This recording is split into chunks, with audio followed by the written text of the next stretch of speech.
Welcome to effective knowledge point. Class 10th की Urdu subject के मुतल्लिक हम वीडियोस ला रहे हैं। इस सिलसिले में आज हमने नावल का टॉपिक जो है उसको शुरू किया है, यानी आपकी बुक का चैप्टर 2। चैप्टर 1 की वीडियोस जिन बच्चों ने अभी तक नहीं देखी वो पहले चैप्टर 1 को देखें। उसमें मुश्किल अल्फाज वगैरह सब हमने बताए हुए हैं, उनको उन पर नोट्स भी बनाए हुए हैं। आप वहाँ से उनको स्क्रीनशॉट लेकर अपनी नोटबुक में लिखेंगे। उसके बाद आप नावल देखेंगे, ये भी आपके सिलेबस का हिस्सा है। एग्ज़ाम में 10 नंबर का आ सकता है कि नावल किसे कहते हैं, या नावल पर मुदल्लल नोट लिखें। तो इससे नावल को पढ़ने से पहले हम इसके मुश्किल अल्फाज हमने लिख कर रखे हैं, उनको पहले देखेंगे, बाद में हम इसे आराम से समझेंगे। पहला वर्ड जो आएगा वो आएगा किस्सा निगारी। किस्सा निगारी का मतलब होता है किस्सा तहरीर करना, कहानी तहरीर करना, कहानी लिखना। तर्जमानी, तर्जमानी होती है नुमाइंदगी करना किसी की, ठीक है। माशरती, माशरत से हर्फ निकला है जिसका मतलब होता है रहन सहन से मुतल्लिक, ठीक है। इनफरादी, इनफरादी का मतलब होता है ज़ाती, शख्सी, पर्सनल, जिसको हम इंग्लिश में कहते हैं। तस्वीर कशी करना, किसी की तस्वीर खींचना। मुसव्वरी, मुसव्वरी कहते हैं तस्वीर, मुसव्विर कहते हैं तस्वीर बनाने वाले को, तो मुसव्वरी कहते हैं तस्वीर खींचने वाले को। नवीस, नवीस कहते हैं लिखने वाले को। तो यहाँ पर आपको आएगा नावल नवीस, नावल लिखने वाला। दास्तान नवीस, दास्तान लिखने वाला। खल्क, खल्क कहते हैं पैदा करना, बनाना। माखुज, माखुज कहते हैं अखज करना, जो कहीं से मिली से ली गई हो, यानी किसी और टॉपिक से कुछ चीज़ अगर हम लेते हैं, जैसे रिसर्च वगैरह करते हैं या अपना कोई नोट बनाते हैं, तो हम किसी बुक से उठाकर वो चीज़ें लिखते हैं, उसको कहते हैं हमने फलानी बुक से इसको अखज़ किया है, यानी उससे माखुज किया है, वहाँ से लिया हुआ है, ठीक है। अगला वर्ड आएगा आपको अज्ज़ाए तरकीबी। अज्ज़ा जो हर्फ है ये जुज़ से निकला है। जुज़ को कहते हैं हिस्से को, पार्ट को, छोटा सा सेगमेंट जिसको हम कहेंगे।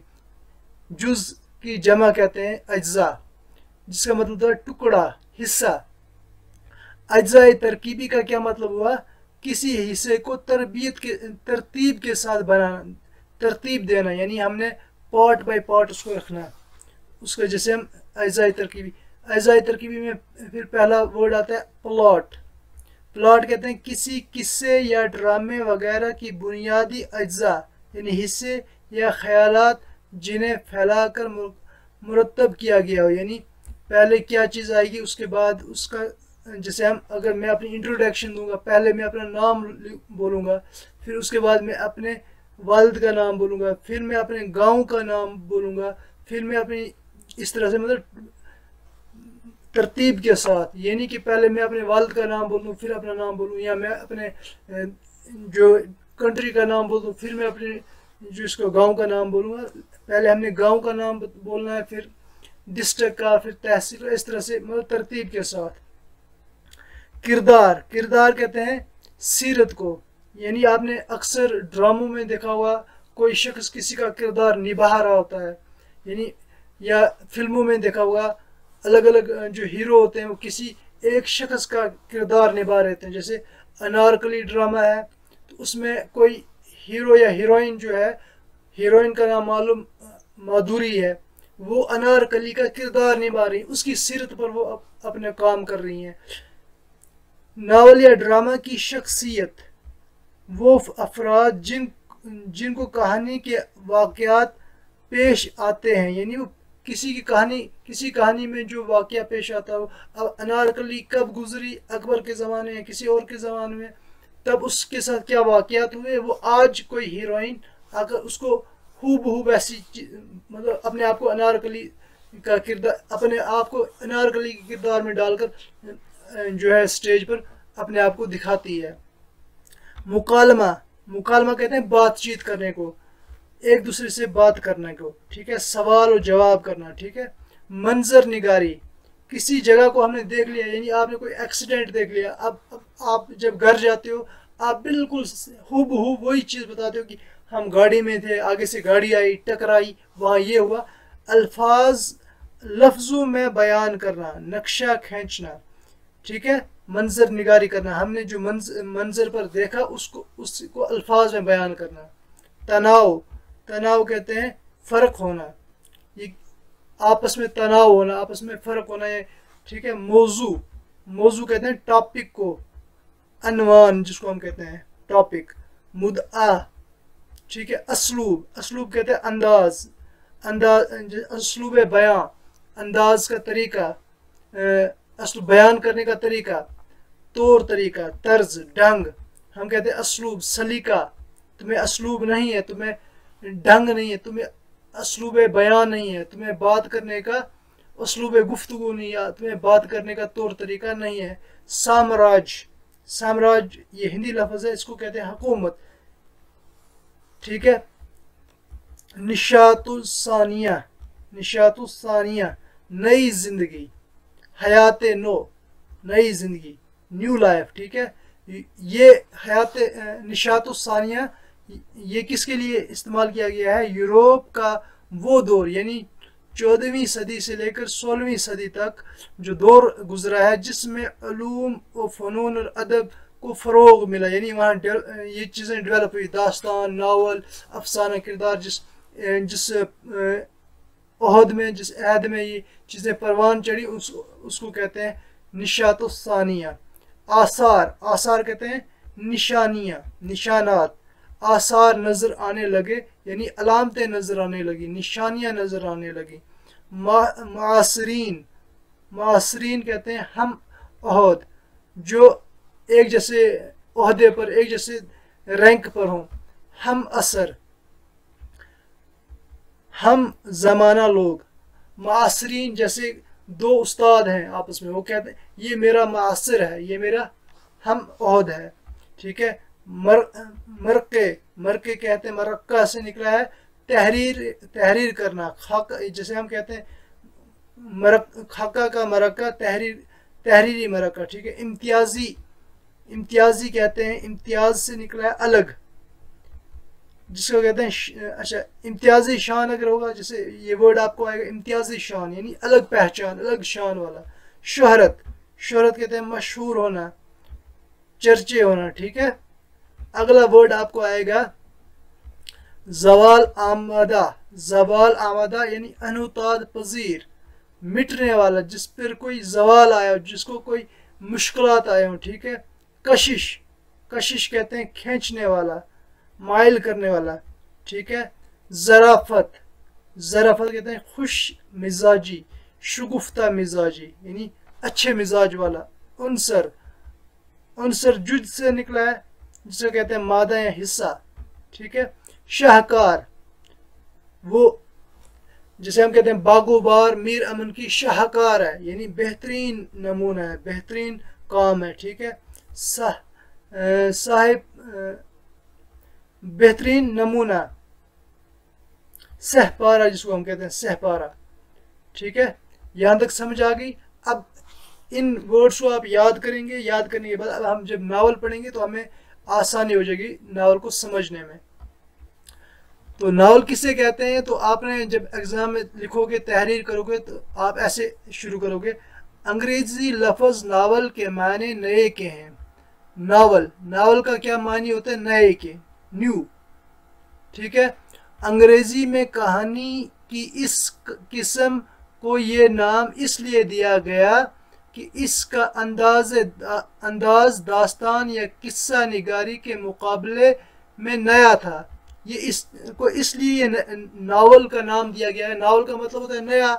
तो अंग्रेज़ी में इस कहानी को इसलिए ये नाम दिया गया क्योंकि पहले दास्तान आई थी, तो दास्तान के मुकाबले में ये एक नई चीज़ थी, तो इसका अंदाज जो था वो दास्तान से नया था, किस्सा निगारी के मुकाबले में नई था, तो इसलिए इसको नावल का नाम दिया। नावल उस नसरी तहरीर को कहते हैं जिसमें ऐसी कहानी बयान की गई हो जो जिंदगी की तर्जमानी करे, जिंदगी की तर्जमानी, तर्जमानी कहते हैं नुमाइंदगी, ठीक है, यानी उसको बताती है, नुमाइंदगी करती है, ठीक है। यहाँ पर हमने एक और वर्ड पढ़ा था, किस्सा, किस्सा निगारी। किस्सा निगारी होता है किस्सा तहरीर करना यानी कहानी लिखना, तर्जमानी कहते हैं नुमाइंदगी करने को, ठीक है। नावल उस नसरी तहरीर को कहते हैं, यानी नसर की वो तहरीर है जिसमें ऐसी कहानी बयान की गई हो कि ऐसी कहानी लिखी गई हो जो ज़िंदगी की तर्जमानी करती हो, यानी ज़िंदगी को बताती हो, ज़िंदगी क्या चीज़ है, ज़िंदगी कैसी होनी चाहिए, उसकी तर्जमानी नुमाइंदगी करती है। नावल का फ़न दरअसल माशरती या इनफरादी ज़िंदगी की तर्जमानी या तस्वीर कशी का फ़न है। कहते हैं नावल का फ़न जो है वो असल में क्या है, ये माशरत, रहन सहन के मुतल्लिक बताता है, इनफरादी ज़िंदगी के मुतल्लिक बताता है। इनफरादी कहते हैं ज़ाती, पर्सनल ज़िंदगी के बारे में ये उसकी तस्वीर कशी का करता है। तस्वीर कशी यानी उसको उसकी तस्वीर खींचता है, उसकी जो है ये क्या करता है, तस्वीर कशी करता है, यानी उसको बयान करता है, ठीक है। नावल नवीस अपने, नावल नवीस नावल लिखने वाला अपने फ़िक्र और ख्याल से एक नई हकीकत को खलक करते हैं, यानी नावल लिखने वाले जो अपने जहन से, अपने फ़िक्र से, अपने ख्याल से एक नई हकीकत को खलक करते हैं, पैदा करते हैं, एक ऐसी हकीकत मनगढ़ंत सी हकीकत बना देते हैं, या अपने जो ख्यालात उनको आते हैं उनके तहत एक नई कहानी को पैदा करते हैं, उसको जन्म देते हैं, जो दरअसल ज़िंदगी की हकायत से माखूज़ होती है। असल में ये क्या होता है कि नावल निगार अपनी ज़िंदगी को समझते हैं, उस पर अपने ख़यालात का इजहार करते हैं, जो ख्याल उनके जहन में आता है, लेकिन वो क्या होता है, ज़िंदगी की हकायक जो ज़िंदगी में उन्होंने देखा होता है, जो ज़िंदगी से उन्होंने अखज़ किया होता है, जो ज़िंदगी से उन्होंने लाइफ से एक्सपीरियंस किया होता है, उस चीज़ को वो नावल की सूरत में बयान करते हैं। नावल के अज़ाए तरकीबी में कहानी, प्लॉट, किरदार, मुकालमा और नज़रिया हयात पर बिलखुसूस जोर दिया जाता है। अब नावल किस तरह से बयान किया जाता है, नावल के जो पॉट्स हैं वो किस तरह से बनाए जाते हैं, अज़ाए तरकीबी यानी उनके जो हिस्से हैं, पॉट्स हैं। जैसे मान लो हम कोई लेटर लिखते हैं या कोई एप्लीकेशन लिखते हैं, उसके पॉट्स होते हैं, पहले हम टू लिखते हैं, फिर दा, फिर इसी तरह से फिर उसकी बॉडी लिखते हैं। तो इसी तरह से जो नावल का जो लिखने का अंदाज़ है, तरीका है, वो क्या है, उसके तरकीब क्या है, पहले एक कहानी देखी जाती है, कहानी देखने के बाद उस जो ख्याल में जहन में आया उसको एक तहरीर कर दिया जाता है, उसको कहानी की शक्ल में।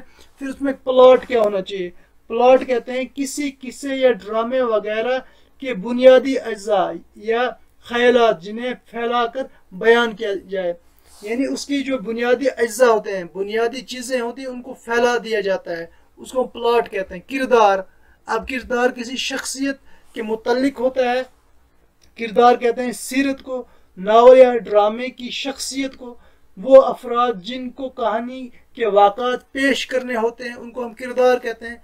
अब किरदारों में क्या होता है, बातचीत होती है, तो उसको हम मुकालमा कहते हैं। दो या दो से ज़्यादा किरदारों में जो आपस में बातचीत होती है, बातें करते हैं, उनको हम मुकालमा कहते हैं। और नज़रिया हयात ज़िंदगी के मुतालिक जो उनके नज़रियात होते हैं, उनको जो पेश करते हैं, उनको वो बातों में जब कहते हैं, उसको हम नज़रिया हयात कहते हैं, पर बिलखुसूस जोर दिया जाता है, ठीक है। किन किन चीज़ों पर जोर दिया जाता है, कहानी पर, फिर प्लॉट जो है वो गढ़े हुए प्लॉट होने चाहिए, अच्छे प्लॉट होने चाहिए, फिर उनके किरदार बहुत ख़ास किरदार होने चाहिए। ऐसा नहीं कि छोटे मोटे शख्सियत के बारे में हम कहानी लिखें, नहीं, किसी बड़ी शख्सियत के किरदार के बारे में, जैसे रानी केतकी की कहानी है, या फिर हम ये अनारकली के बारे में लिखते हैं, या टीपू सुल्तान के बारे में लिखते हैं, या किसी अजीम जंग में जो लोग शहीद हुए हैं उनके बारे में लिखते हैं, ठीक है।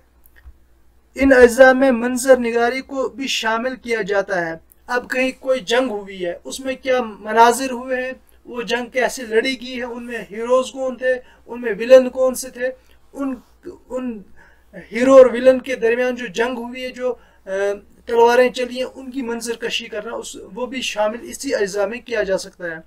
नावल के फ़न में बेहतरीन तनाव होता है, यानी उसमें बहुत ज़्यादा जो है फ़र्क होता है, दबदबा होता है। ऐसे नावल भी लिखे गए हैं जिनमें रवायती अज्जाए तरकीबी नहीं मिलती। तो बहुत सारे ऐसे नावल भी लिखे गए हैं जिनमें जो रवायती अज्जाए तरकीबी हैं, जैसे कहानी है, प्लॉट है, किरदार है, मुकालमा है, नज़रिया हयात है, ये चीज़ें भी उन ऐसे नावल भी लिखेंगे जिनमें ये चीज़ें बहुत कम मिलती हैं। तो उनमें किसी किसी नावल में कहानी उतनी ख़ास नहीं होगी, या प्लॉट पर ज़्यादा ध्यान नहीं दिया होगा, या किरदार कोई ढीले से किरदार होंगे, मुकालमा उनके मुकालमे में जो असलूब बयान है वो सही नहीं होगा, वगैरह वगैरह। ठीक है। प्लॉट, मजमून, मौजू और असलूब के एतबार से नावल की कई किस्में हैं। यानी किसी में प्लॉट जो है चुस्त होता है, गढ़ा हुआ प्लॉट होता है, किसी में मौजू जो होता है वो बहुत बेहतरीन मौजू को लिया जाता है, असलूब बयान, असलूब जो है तौर तरीके जो है वो, किसी में अंदाज करने का ढंग जो है वो बेहतरीन होता है, किसी में थोड़ा कम होता है, किसी का प्लॉट ढीला डाला होता है, किसी का मौजू जो है वो ऐसे ही फीका सा मौजू लिया जाता है।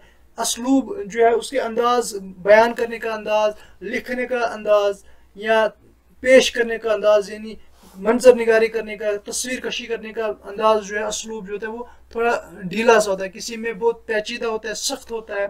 तो इस किस्म से अलग अलग तरह से नावल लिखे जाते हैं। 19वीं सदी के निस्फ आखिर में हिंदुस्तान गैर मुल्की साम्राज्य के शिकंजे में जकड़ा हुआ था। 19वीं सदी 19th सेंचुरी में क्या हुआ था कि 18th सेंचुरी के आखिर में 1860 1870 के आखिर में इंडिया जो है, हिंदुस्तान जो है हमारा, गैर मुल्की साम्राज्य में गैर मुल्कों के लोगों के हुक्मरान यहाँ थे, उनके जो है हम गुलाम हो चुके थे, शिकंजे में जकड़ा हुआ था, यानी हम गुलामी के दलदल में फंसे हुए थे। लेकिन मगरबी तालीम के असर से निशातुस्सानिया के आसार पैदा होने लगे थे। मगरबी तालीम के असर से निशातुस्सानिया के आसार पैदा होने लगे थे।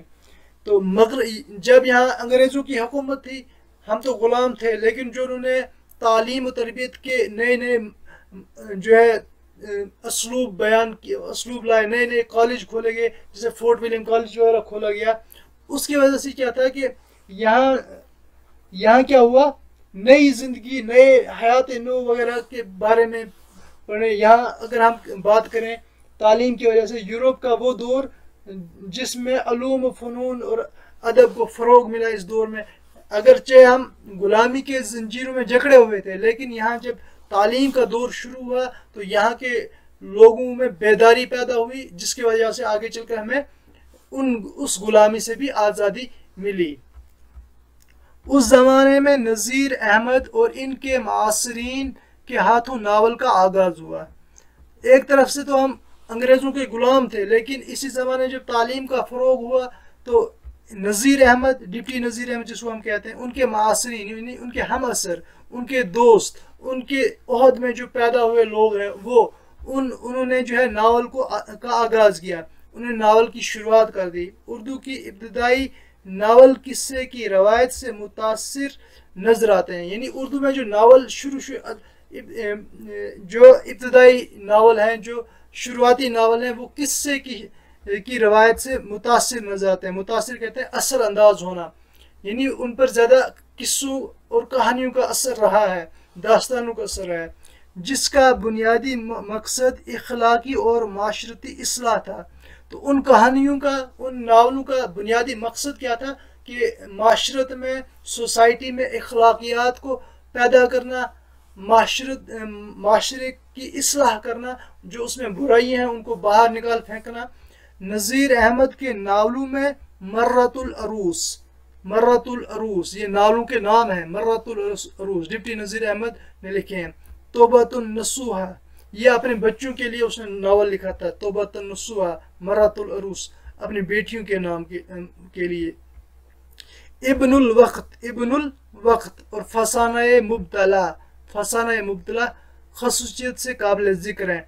अब आपको सवाल आ सकता है कि डिप्टी नज़ीर अहमद के कौन कौन से नावल हैं, तो मर्रतुल अरूस, तौबतुन नसूह, इब्नुल वक्त, फसानाए मुब्तला खसूसियत से काबिल ज़िक्र हैं, यानी इन पर ये ज़्यादा से, इसके अलावा बहुत सारे नावल लिखे नज़ीर अहमद ने, लेकिन ये इनके शाहकारों में गिने जाते हैं, यानी बेहतरीन नमूनों में गिने जाते हैं, बेहतरीन काम पर हुआ है। उनकी इन तसानीफ में उस ज़माने की माशरत के ज़िंदा मरकते हैं, यानी ये जो मर्रतुल अरूस है, तौबतुन नसूह है, इब्नुल वक्त है, इसमें इन जो ये तसानीफ हैं जो ये लिखे गए हैं, इनमें उस ज़माने के यानी डिप्टी नज़ीर अहमद के ज़माने के जो ज़िंदा मरकते हैं, यानी उस ज़माने के ख़यालात, रहन सहन, खान पीन के तमाम चीज़ें जो है इन नावलों में शामिल किए गए हैं। नज़ीर अहमद कामयाब कहानीकार हैं, यानी नज़ीर अहमद कहानियों पर इनको महारत हासिल थी, कहानी लिखने पर, कहानी बोलने पर, कहानी को बयान करने पर इनको महारत हासिल थी, जिनकी मरका निगारी इम्तियाजी शान रखती है, यानी इन कहानियों में, इन नावलों में जो मरका मुकालमा निगारी यानी बातचीत गुफ्तगू हुई है, सवाल जवाब हुए हैं, तो उनमें वो इम्तियाजी शान रखते हैं, यानी इम्तियाजी शान कहते हैं अलग पहचान, बहुत बड़ी खसूसियत रखते हैं। रतन नाथ सरशार ने यूं तो कई नावल लिखे, लेकिन जो शोहरत फसाना आज़ाद को हासिल हुई इनके किसी और दूसरे नावल के हिस्से में ना आई, यानी रतन नाथ सरशार ये एक और मुसन्निफ है, एक और नावल निगार हैं, इन्होंने भी एक अफसाना लिखा है, फसाना आज़ाद करके एक अफसाना लिखा है, जिसको शोहरत हासिल हुई, मकबूलियत हासिल हुई, मशहूर ज़माना हुआ। इसके अलावा इसने बहुत सारे नावल लिखे, लेकिन जितना मशहूर, जितना शोहरत इस फसाने आज़ाद को मिली, उस दूसरे अफसानों को, दूसरे नावलों को उतने नहीं मिली। फसाना आज़ाद में उस ज़माने की लखनऊ की जवाल आमादा माशरत को पेश किया गया है। अब फसाना आज़ाद में किस इलाके को रखा गया है? लखनऊ यानी यूपी, जिसको हम कहते हैं यूपी की जो कैपिटल लखनऊ, उस फसाना आज़ाद में लखनऊ का जो माशरा है उसमें जवाल आमदा वो कैसे हुआ, वो मिटा कैसे, वहाँ की तहजीब को क्या हुआ, कैसे वो गर्क हुई, कैसे अनुतात पजीर हुई, कैसे वो जवाल पजीर हुई, तो उस चीज़ को इस फसाना आज़ाद में पेश किया गया है। ठीक है, उस माशरे में क्या तब्दीलियाँ हुई वो इसमें पेश किया गया है। जिसकी आखिरी चमक में बड़ी कशिश है, यानी जो फसाना आज़ाद है इसमें जब आखिर में किस तरह से बर्बाद हुआ है लखनऊ, उसमें क्या क्या तब्दीलियाँ हुई हैं, वो किस तरह से जवाल पजीर हुआ है, उसकी जो चमक है वो इसके आखिरी जो है पार्ट में बताया गया है। सरशार को मुख्तलिफ तबकों की ज़बान और रोज़मर्रा पर ज़बरदस्त कुदरत हासिल थी। सरशार जो है इसको मुख्तलिफ तबकों, मुख्तलिफ फैमिलीज़ या मुख्तलिफ हम कहेंगे तबकों की ज़बान, यानी अलग अलग इलाकों की, अलग अलग लोगों की ज़बान को बेहतरीन तौर से जानते थे। रोज़मर्रा की जो ज़बान है, उस माशरे की जो इक्कासी है, ये माशरत की जो रहन सहन का तौर तरीका है, उस पर उन्हें कुदरत हासिल थी। इनका अंदाज़ बयान में ज़राफ़त का अंसर नमाया है, इनके अंदाज़ बयान में ज़राफ़त का अंसर नमाया है, यानी अंदाज़ बयान करने का तौर तरीका, बयान करने का तरीका। ठीक है, ज़राफ़त कहते हैं खुश मिजाजी को, शुगुफ्ता मिजाजी को, अच्छे इखलाक को, कि उनके अंदाज़ बयान में शुगुफ्ता मिजाजी, खुश मिजाजी के नमूने पाए जाते थे। कुछ तो तवालत और कुछ फ़नी खसूसियत की वजह से फसाने आज़ाद को अक्सर दास्तान और नावल के बीच ही कड़ी करार दिया जाता है। इस फसाने आज़ाद में एक तवालत थी, लंबा, मतलब ये बहुत लंबा नावल था, कुछ इसमें फ़नी खसूसियात थी, जिसकी वजह से इसको क्या कहा गया है कि ये दास्तान और नावल के बीच ही कड़ी, ना तो ये दास्तान में शुमार है ना नावल, बल्कि इसके बीच की जो कड़ी है उसको, यानी ये दास्तान को नावल के साथ मिलाता है। सरशार के हम असरों में सजाद हुसैन कासमंडवी, सजाद हुसैन कासमंडवी, सरफराज हुसैन, अब्दुल हलीम शरर खसूसियत से काबिल ज़िक्र हैं, जो इनके हम असर हैं, यानी इनके हम ओहद हैं, यानी इस ज़माने इनके हम ज़माना हैं। तो इनमें कौन कौन से हैं? सजाद हुसैन कासमंडवी, सरफराज हुसैन, अब्दुल हलीम शरर काबिल ज़िक्र हैं। शरर की तारीखी नावल बहुत मशहूर और मकबूल हुए। मोहम्मद हादी रुस्वा के नावलों में फ़न का गहरा एहसास है। मोहम्मद हादी रुस्वा, जिन्होंने अमराव जहाँ अदा लिखा है और बहुत मशहूर नावल है ये, का शुमार उर्दू के बेहतरीन नावलों में होता है। अमराव जहाँ अदा, जिसमें एक